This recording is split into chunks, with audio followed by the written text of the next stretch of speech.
everyone, it's Channin here for Pink Fresh Studio. In today's video, we are going to combine two techniques, ink trapping and emboss resist. These two techniques together will allow us to have these bright, colorful images, but also have a beautiful dark background as well.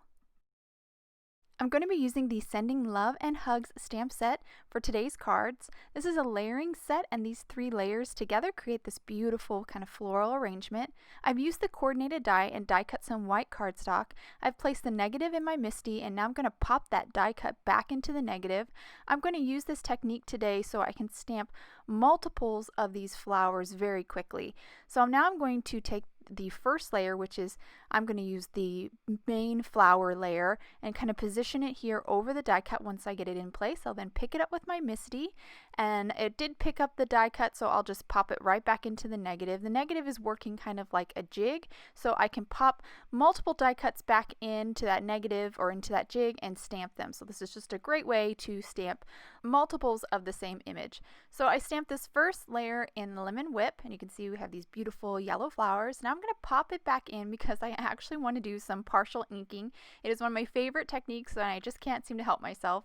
This is Marigold. I'm going to take this darker yellow here and hold my ink pad at an angle, so only a portion of it, a small portion of it, is touching the flowers, so I just get a small amount of that Marigold on the flowers. And what this will do once I stamp it, you'll see here, it'll create a nice little gradation on those flowers, and it'll really add some depth. Definitely an additional step, and you can skip it if you don't want to do that extra step. So now I've popped in my second die cut, stamped it with Lemon Whip, then did the partial inking with Marigold as well. And as you can see here, I have two perfectly stamped first layer die cuts. Now I'm going to move on to stamping the next layer, the detail layer on the flower. Now I slid my jig up to the other side of my MISTI. That's because I'm not quite ready to remove that first stamp. So I want to keep that in place because I'm going to use that again later. I positioned the detail layers for the flowers, picked it up with my MISTI, and now I'm going to stamp this in a orange. So I just inked it up, stamped it a couple times, and as you can see here, we got a nice bold detail layer, and really starts to make these flowers come together. So that's the detail layer. Now I'm done with that. So now I'm going to slide my jig back down to that first stamp, and I'm going to do some heat embossing. So I applied some anti-static powder. Now I'm going to ink up that stamp with Versamark ink, and then I will take this and actually stamp it a second time. I want to make sure I get a good amount of that Versamark ink on top. So I just popped it back in the jig again and then stamped it. Now I will dip my die cut into some clear embossing powder. And what this clear embossing powder is going to do is going to trap that ink that's underneath. So those flowers that we stamped, it's going to trap that ink and protect it from when we do our ink blending on top to create our dark background. So that, I just heat set that, and now that die cut is done. So basically I'm going to repeat that process for the second flowers as well, get those nice heat emboss, and then I'll move on to what I'm doing right now, which is the leaves. So I'm positioning the leaves in my MISTI now. Once I got them in place, I then picked them up, and I'm going to ink blend these in, or stamp these in two colors. First it's Ocean Breeze, and then I'm going to move on to Aquamarine to do a little partial inking on the leaves, just like a little bit of this darker pool color. And you can see here I popped that white under there so you could see kind of where I partial inked. Again, you could totally skip this step, but I do think it adds a nice layer of depth. So once I've stamped the leaves, I then cleaned my stamp real quick, put down some anti-static powder, and now I'm going to heat emboss this as well because I want to protect these leaves so they don't get dark when we do the ink blending.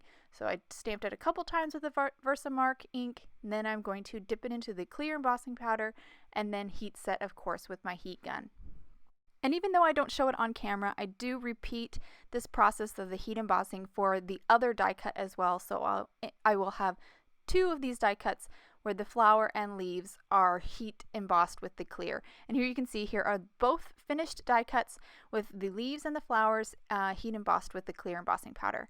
So now I have an A2 top folding white card base, and I'm going to just temporarily arrange my flowers to figure out my spacing and then position my sentiment. The sentiment is also from the Sending Love and Hugs stamp set, and I just picked it up with my MISTI, and I'm first going to stamp it in Ocean Breeze, so that beautiful pool color. After I stamped it, I then applied some anti-static powder, quickly cleaned my stamp, and then inked my stamp up with Versamark ink. I'm again going to do some heat embossing on this sentiment, and I'm going to do it in clear. So I just dipped it into my clear embossing powder, and then I will heat set with my heat tool. I'm going to ink blend on this front panel, and I don't want to lose my sentiment. I want to keep that beautiful blue, and the again, just like with the flowers, that heat embossing is going to protect that sentiment. So now we're moving on to the ink blending. So I have this beautiful dark green called Evergreen, and I'm going to use my little ink blending tool here to ink blend all of basically the white border here on these die cuts. After I've ink blended, I then used a towel to kind of clean some of the ink off the embossed areas, and I even used a very barely damp chamois to kind of clean off a little bit more of that ink. And here are the 2 finished die cuts. Now I'm going to move on to my card. And I'm going to do a lot of ink blending here. I'm going to actually ink blend this whole entire card front with this beautiful evergreen color, starting here at the corner, so you can start to see that sentiment already popping against that beautiful evergreen. And here I am finished with the whole card front. It looks a little splotchy now, but just like when you stamp, that ink will kind of even out over time. You can see here it's already even out quite a bit. So now I'm going to rearrange my 2 florals and kind of figure out where I want those to go. Once I get them in place, I'll grab a couple pieces of low tack tape. This is micro pour tape. I just need to hold those in place while I trim off the excess. So I have a pair of scissors here. I'm just going to keep the blade near the edge of the card front and just trim off the overhang here of the floral. So just finish with this last little corner, and once I finish trimming those down, I'm then going to remove the micro pour tape, and then I will also pop these up. So I'm going to use some foam dots here, just kind of place them all on the back side of both these florals, remove the backing of course, and then I will simply finish this card by placing these die cuts down.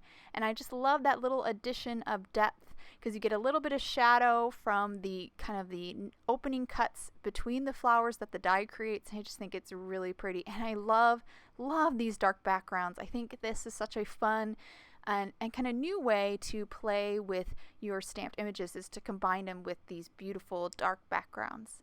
And here's a second card I created. I also ink blended the die cuts, but I didn't ink blend the card front. So a little bit different take on this. I really love both of them. I love the dark background of the first one, but I also love the dark kind of outline on the die cuts combined with that white card base. Both I think are really pretty. I hope you guys enjoyed today's cards and technique. Thank you so much for watching, and I hope you guys have a wonderful day.